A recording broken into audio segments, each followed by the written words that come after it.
এবার সৌমিত্রিষা গুন্ড বিয়েতে উপস্থিত হলো। রুবেল শ্বেতাকে কি উপহার দিল, বিস্তারিত জানতে ভিডিওটি দেখুন। রুবেল আর শ্বেতার বিয়েতে খাবারে ছিল ভিন্নতা। দই, পায়েস, চাটনি, মিষ্টির পাশাপাশি ছিল মাছ।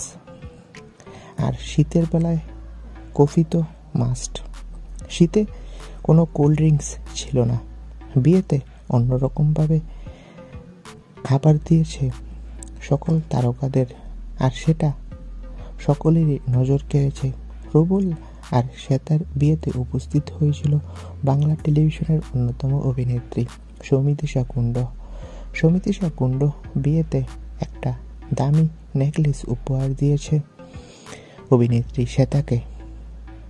আর উপহার পেয়ে সৌমিত্রিষাকে জড়িয়ে ধরে শ্বেতা ভট্টাচার্য। তো বন্ধুরা, এই বিষয়ে তোমাদের মন্তব্য কি কমেন্ট করে জানাও। আর আমাদের চ্যানেলে নতুন হয়ে থাকলে অবশ্যই সাবস্ক্রাইব করো। সকলকে ধন্যবাদ।